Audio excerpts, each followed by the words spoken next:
शकते, पण बाकीच्या भुका लागल्या नाही याचं काय. थोडक्यातच देतो. भीम के लगते जिगर आधे इधर आधे उधर, अशी आमची सध्याची स्थिती आहे. प्रकाशनाथ पाटणकरांनी एक गाणं म्हटलं होतं, हे भीमराया हाय रे तुझ्या पक्षाची धुळदानी झाली, झाली रे जनता वन वन वन वन वन वन फिरते सारी. हे भीमराया हाय रे तुझ्या पक्षाची धुळदानी झाली, झाली रे जनता वन वन वन वन वन वन फिरते सारी. हे प्रकाशनाथ पाटणकरचं गाणं आहे आणि तेच गाणं भीम के लगते जिगर आधे इधर आधे उधर हे सुद्धा त्यांचंच गाणं आहे, त्यांनी गायलेलं गाणं आहे. आणि भीम के लगते जिगर आधे उधर आधे इधर या गाण्यावर आमचे तरुण मंडळी असे नाचतात जल्लोषात, जसं काय त्या गाण्यामध्ये खूप म्हणजे एन्जॉयमेंट वाला गाणं आहे. पण हे प्रत्येक गाण्यामध्ये एवढा जबरदस्त अर्थ दडलेला आहे की त्या गाण्याचं आत्मपरीक्षण केलं पाहिजे. त्या गाण्याच्या विचारांवर म्हणजे आपल्या मित्रांनी, आपल्या समाज बांधवांनी, आपल्या भारत देशातील लोकांनी चिंतन केलेलं पाहिजे. ठीक आहे. तर आज 14 एप्रिल 2024 महामानव विश्वरत्न 2025 सॉरी माणसाच्या हातून चुका होत असतात. तर विश्वरत्न महामानव डॉक्टर बाबासाहेब आंबेडकर यांची या भारतातच नव्हे तर संपूर्ण विश्वामध्ये जयंती साजरी होत असते. आणि तसे एकमेव महापुरुष म्हणजे डॉक्टर B.R. आंबेडकर. एक वर्गाच्या बाहेर शिकलेला विद्यार्थी आज जगात नामांकित विद्यार्थी म्हणून गणला जातो, ते म्हणजे डॉक्टर B.R. आंबेडकर. सगळ्या विश्वात विद्येचं माहेरघर म्हणून ओळखले जाते, ते म्हणजे डॉक्टर बाबासाहेब आंबेडकर. या देशातील तमाम जनतेचा उद्धार करता म्हणजे डॉक्टर बाबासाहेब आंबेडकर. शिक्षणाची सर्वांना दारे खुले करून देणारा म्हणजे डॉक्टर बाबासाहेब आंबेडकर. आणि आपण घेतो तो श्वास, खातो तो घास केवळ आणि केवळ कुणामुळे, तर ते म्हणजे डॉक्टर B.R. आंबेडकर. या माझ्या महामानवाला त्रिवार वंदन, मानाचा मुजरा, आणि जेवढे वंदन करू तेवढे फार कमीच आहे. असं महामानव, प्रज्ञासूर्य, क्रांतीसूर्य, रामजी सुभेदारांच्या पुढे जन्मलेलं, भीमाईच्या पुढे जन्मलेलं 14वा रत्न म्हणजे डॉक्टर बाबासाहेब आंबेडकर.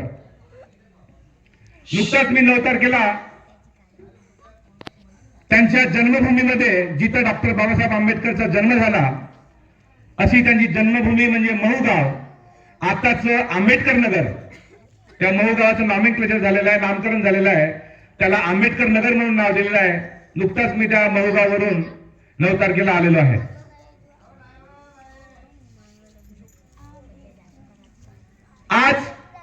आजच्या प्रास्ताविकेमध्ये आपल्याच गावातील सन्माननीय नंदकिशोरजी रामटेके यांनी प्रास्ताविक केलं ना. आज त्रिसूत्री जयंतीचा तुम्हाला समजून सांगितलेलं आहे. त्रिसूत्री जयंती यासाठी केलेली आहे की या एप्रिल महिन्यातच या तिन्ही महामानवांचा जन्म झाला, म्हणजेच यांनी समाज कार्य असं मोलाचं कार्य केलं, म्हणून त्या महामानवांची जयंती साजरी केली जाते, वाढदिवस साजरा केला जात नाही. हे तितकंच खरं आहे. वाढदिवस हा कॉमन मॅनसाठी असतो आणि जयंती ही महामानवासाठी असते. कॉमन मॅनची कधी जयंती साजरी केली ऐकलंय का? कधीच नाही होणार. कारण त्यांनी एका विशिष्ट मर्यादेत काम केलेलं असते आणि यांनी अमर्यादितपणे काम केले असते या संपूर्ण मानवजातीच्या कल्याणासाठी. म्हणून यांची जयंती साजरी केली जाते. थोडक्यात सांगतो, चक्रवर्ती सम्राट अशोक हे राजा बिंदुसार यांचं अपत्य होतं. मौर्यकालीन साम्राज्याचे 3रे अपत्य होते सम्राट अशोक, ज्यांचा प्रतीक हॅलो चुपचाप राहा. काय रे आज काय? आज काय? शांत राहा रे बाळांनो. आज काय? 14 एप्रिलला काय झालं? 14 एप्रिल आहे. हा 14 एप्रिलला 14 एप्रिल 14 एप्रिलला काय झालं? 14 एप्रिलला काय झालं रे? सांगा ना लवकर लवकर सांगा, बक्षीस मिळेल तुम्हाला, लवकर सांगा. 14 एप्रिलला काय झालं? हा, 14 एप्रिलला डॉक्टर बाबासाहेब आंबेडकरांचा जन्म. चलो स्टँड अप. राजू पाटीलची मुलगी आहे, त्यासाठी क्लॅपिंग करा. राजू पाटीलची आहे ना? सिद्ध. हे बा, म्हणून लक्ष द्यावं लागते. लक्ष दिलं तर सर्व माहित होते. तुम्ही बडबड करता, बडबड केल्याने काय होत नाही. ठीक आहे ना? राजा बिंदुसारांचा मुलगा सम्राट अशोक, ज्यांचं प्रतीक आज भारत देशाच्या तिरंग्यावर आहे. कोणतं आहे? अशोक चक्र आहे. आणि नोटेवर काय आहे? राजमुद्रा आहे. तर हे सम्राट अशोकांच्या काळातील हे प्रतीक आहे. आणि हे प्रतीक बाबासाहेबांनी यांच्यावर आणलेलं आहे. संविधानाच्या मार्फतीने यांना अधिकार दिलेले आहेत. आणि यांचे अधिकार का बरं आपल्या भारतावर आहेत? कारण यांचे जे राज्य होते हे लोककल्याणकारी राज्य होते. सम्राट अशोकाला सम्राट का बरं म्हणतात? अफगाणिस्तान असे जवळपास 5-6 देश आहेत. त्या देशांवर सम्राट अशोकांचं राज्य होतं. आणि एवढा धुरंधर राजा होता की तो कुणालाही हार न मानणारा आणि कधी न हारलेला राजा होता. पण शेवटच्या क्षणी कलिंग युद्धामध्ये जवळपास 1.5 लाख लोक मृत्युमुखी पडले. आणि त्याच्यानंतर त्याला एक रक्तसंस्कार झाला. आणि त्या रक्तसंस्कार त्यांनी विचार केला की नाही, हे चुकीचं आहे. आणि नंतर तो राजा सम्राट बुद्धांच्या चरणी गेला आणि बुद्धाला नतमस्तक झाला. आणि स्वतःच्या मुलाला, मुलगी संघमित्रा आणि मुलगा महेंद्र यांना बौद्ध धम्माच्या प्रचारासाठी आणि प्रचारासाठी श्रीलंकेला पाठवलं. हे वाचलं असेल तर. यासाठी म्हणून मी नेहमी म्हणतो की पॉलिटिकल की वन ऑफ द बेस्ट की, दॅट की each and open every lock. त्या काळात सम्राट अशोक जेव्हा पूर्ण भारतावर काय बाकीच्या देशांवर सुद्धा राज्य करू शकत होते. आणि ते राजे असल्यामुळे राजा कसा असला पाहिजे?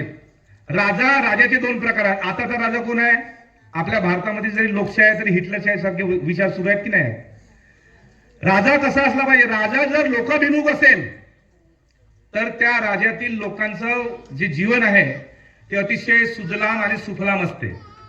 आणि राजा हा स्वार्थी असेल तर फक्त त्या लोकांचं जीवनच काय, संपूर्ण आयुष्य बर्बाद असते आणि फक्त त्या राजाचं आयुष्य चांगलं असते.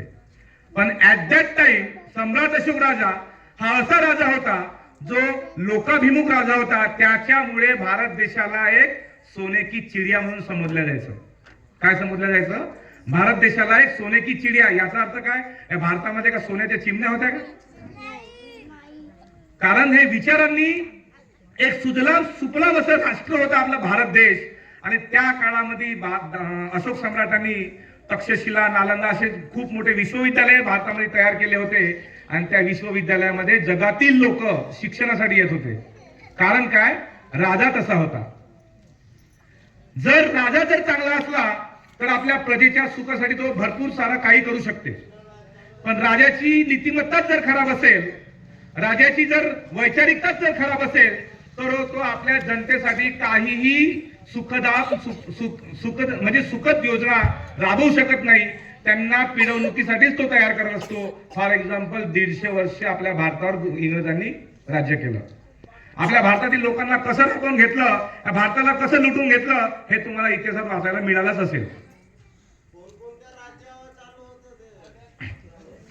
ते तुम्ही वाचून घ्या इतिहासामध्ये. दीपसिका एक ऍप, त्याच्यावर सर्च करा, सर्व मिळून घ्या. आता कारण वेळ नाही आहे. ठीक आहे, मी शॉर्टकट मध्ये बोलायला सांगितलं, शॉर्टकट मध्ये सांगतोय. त्याच्यानंतर तू येते का बोलायला? मग थांब थोडा वेळ.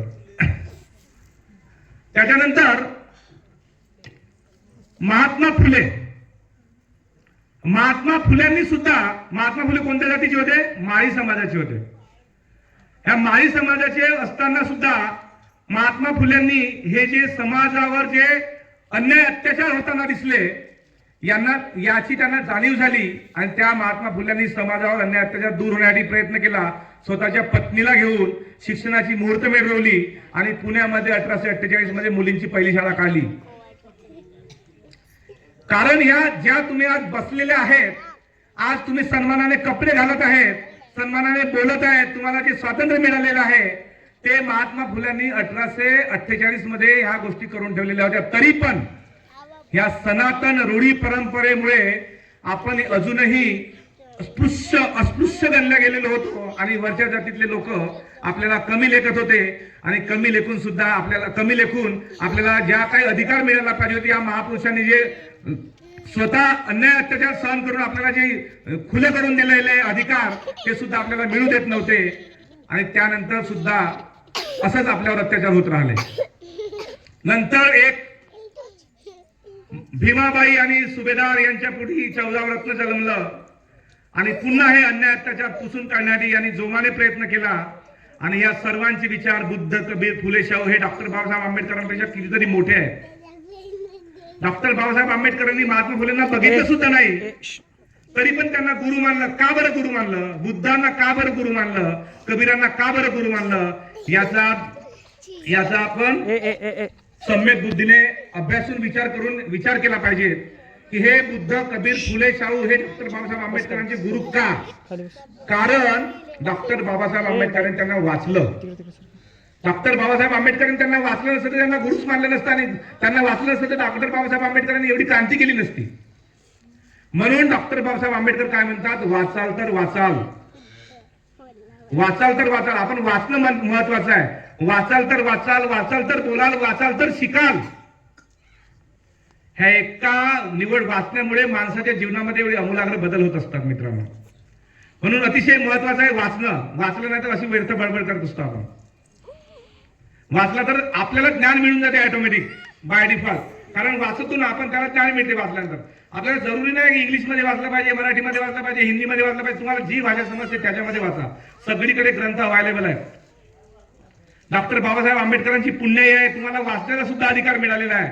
हे सर्व अधिकार डॉक्टर बाबासाहेब आंबेडकरांनी सर्व अनुभवलेले आहेत. आता डॉक्टर बाबासाहेब आंबेडकरांवर येतो. डॉक्टर बाबासाहेब आंबेडकरांच्या जन्मभूमीला मी गेलो. महू इथे मी 9 तारखेला गेल्यानंतर बघा मध्य प्रदेशामध्ये महू या ठिकाणी डॉक्टर बाबासाहेब आंबेडकरांचा जन्म झाला. पण महाराष्ट्रामध्ये जेवढं अवेअरनेस आहे डॉक्टर बाबासाहेब आंबेडकरांबद्दल तेवढं त्या महू मध्ये अजिबात नाही आहे. मी याच्या अगोदर पण इंदूरला जॉबला असताना मी महूला गेलो होतो. 6 डिसेंबर होता तेव्हा. त्या 6 डिसेंबरच्या दिवशी सुद्धा महाराष्ट्रातले लोक त्या महूच्या स्मारकामध्ये आलेले होते. पण तिथले जवळचे लोक काही जास्त गर्दी नव्हती. आणि आता 9 तारखेला पण आईला घेऊन गेलो मी, तेव्हा सुद्धा तिथं अशी म्हणजे साफसफाई सुरू होती 14 एप्रिल असल्यामुळे. पण त्या महूच्या त्या गाभाऱ्यामध्ये जो बाबासाहेबांचा स्तूप बनलेला आहे तिथं चिचड्या वगैरे होत्या. म्हणजे अशी आपली वस्तुस्थिती आहे. बघा, बाकीच्या धर्मातील मंदिरे आणि आपली बौद्ध स्तूपे, आपली अस्मिता यांच्यामधली आपली जी मॅनेजमेंट बॉडी आहे ती आपल्या स्तूपांना कसं राखून ठेवत आहे आणि कसं चांगलं ठेवायला पाहिजे हे ठेवत नाही. याचे कारण काय असतील? याचे कारण काय असतील? या कारणावर आपण विचार करायला पाहिजे. बाकीचे लोक देणग्या देतात मस्त. तुम्ही जा नागपूरला स्वामीनारायण मंदिर आहे, एवढं स्पॉट दिसते. आणि दीक्षाभूमी जा. दीक्षाभूमी एक अस्मितेचं म्हणजे माहेरघर आहे आमचं. बौद्ध धर्माचं माहेरघर आहे, बौद्ध धर्माच्या अस्मितेचं माहेरघर आहे. पण अजूनही पाहिजे तेवढी क्लीननेस नाही आहे. तिथल्या त्यात आपलं कामठी ड्रॅगन पॅलेस आहे, त्याच्यात तरी क्लीननेस आहे. म्हणजे ही वस्तुस्थिती. आपण आपले अस्मिता तरी चांगल्या जोपासण्याचं काम करतो का? बरोबर. म्हणून हे भीमराया हाय रे तुझ्या पक्षाची धूळधाणी झाली रे जनता वनवन वनवन सारी, हे मी म्हटलेलं होतं. ह्या सर्व गोष्टी महत्वाच्या आहेत. म्हणून याचं अतिशय महत्वाने म्हणजे अतिशय सम्यक बुद्धीने विचार करणं महत्वाचं आहे. वस्तुस्थिती आहे. बोलतं ते वाईट नाही, पण कृपया शांतता राहा गणवेश साहेब.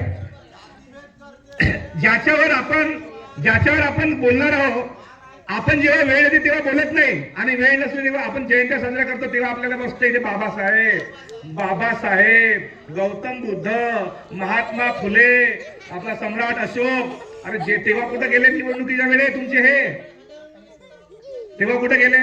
म्हणून आपण येतो आणि कार्यक्रम करतो ही आपली मोठी गोष्ट आहे आणि केले पाहिजे. कारण कार्यक्रम केले नाही तर हे विचार मरतात आणि विचार केले तर पुन्हा बुद्धी शून्य होईल तुमची. पण दॅट टाइम मी पहिल्यांदा म्हटलो द पॉलिटिकल की one of the most important की दॅट की open each and every lock. राजकीय चाबी ही अशी चाबी आहे की त्या चाबीनं सर्वच्या सर्व लॉक खोलल्या जातात. नंदकिशोर रामटेके साहेबांनी म्हटलं आहे आज आमच्या बौद्ध गयाला आमच्या ताब्यात देत नाही. याचं कारण काय? सम्राट अशोकांच्या काळात काय होतं? 84,000 स्तूप बांधली, त्यापैकीच एक स्तूप म्हणजे बौद्ध गया स्तूप होता. कारण सम्राट अशोकाच्या काळामध्ये राजा लोकाभिमुख होता, म्हणून या सर्व प्रजेचं म्हणजे चांगला सुजलाम सुफलाम पद्धतीने जगत होती. पण आजचा आमचा जो राजा आहे, जो लोकशाही पद्धतीतून राजा निवडला गेलेला आहे, तो एक नंबरचा हरामखोर राजा आहे. आणि त्या हरामखोर राजामुळे आज आमचा अस्तित्व सुद्धा आम्हाला मिळू शकत नाही. याचे कारण काय आहेत? की याचे कारण आम्ही हरामखोर जनता आहोत.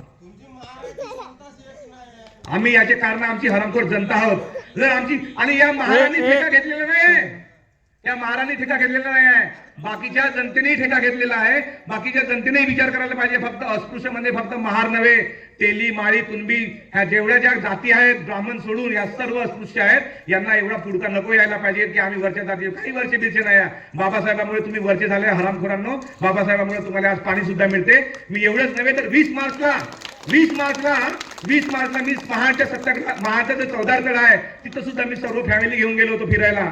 20 मार्च महाडचा जो सत्याग्रह केलेला आहे, ह्या महाडच्या सत्याग्रहामध्ये सुद्धा आपल्याला पाणी पिण्याची सुद्धा मुभा नव्हती. आणि ते महाडचा सत्याग्रह का बरं केला डॉक्टर बाबासाहेब आंबेडकरांनी? 14 तळ्याचा सत्याग्रह हा 20 मार्चला केला डॉक्टर बाबासाहेब आंबेडकरांनी. आणि तो यासाठी केला की गुरेढोरं सुद्धा त्या पाणी पिण्याला, गुरेढोरं सुद्धा पाणी पिऊ शकतात त्या तळ्यातलं. पण हे माझे अस्पृश्य बांधव त्या तळ्यातलं पाणी पिण्याला सुद्धा मुभा नव्हती. म्हणून डॉक्टर बाबासाहेब आंबेडकरांनी तो सत्याग्रह केला महाडचा. काळाराम मंदिरला पण माझी फॅमिली गेली फिरायला नाशिकला. त्या काळाराम मंदिरचा डॉक्टर बाबासाहेब आंबेडकरांनी काय म्हटलंय पहिल्या प्रतिज्ञेमध्येच? मी गौरी गणपती या देवांना देव मानणार नाही व त्याची पूजा अर्चना करणार नाही. म्हटलंय की नाही? 22 प्रतिज्ञेमध्ये म्हटलंय की नाही? मग या जो माणूस देवाची प्रकर्षाने विरोध करतो, तो माणूस काळाराम मंदिराचा सत्याग्रह का बरं करतो? याचं सुद्धा परीक्षण झालं पाहिजे. काळाराम मंदिराचा सत्याग्रह का करतो? कारण त्या काळामध्ये या लोकांना, आपल्या अस्पृश्य लोकांना सुद्धा मंदिरात येण्याचा सुद्धा प्रवेश नव्हता. त्याच्यामध्ये मांजरं, कुत्रे येण्याचा प्रवेश होता. कुत्रा तिथे मुतला तरी त्याला काही प्रॉब्लेम नव्हता. पण आमचा हा अस्पृश्य समाज जरी तिथं गेला तरी ते ब्राह्मण शिव शिव शिव करत गोमूत्र फेकत आणि तो मंदिर बाटला असे सांगणारे ते ब्राह्मण भट हे आम्हाला म्हणजे एंट्री सुद्धा देत नव्हते. म्हणून डॉक्टर बाबासाहेब आंबेडकरांना आम्ही पण माणूस आहोत, आम्ही पण तुमच्यासारखेच, आमचं पण रक्त पिवळं नाही आहे का पांढरं नाही आहे, आमचं पण रक्त लालच आहे. आणि आम्ही पण माणसाच्याच चौकटीतले आहोत आणि आम्हाला पण तेवढंच समान दर्जाची संधी मिळायला पाहिजे. म्हणून डॉक्टर बाबासाहेब आंबेडकरांनी काळाराम मंदिराचा सत्याग्रह सुद्धा केला होता. हे आहे डॉक्टर बाबासाहेब आंबेडकरांचं मोलाचं कार्य.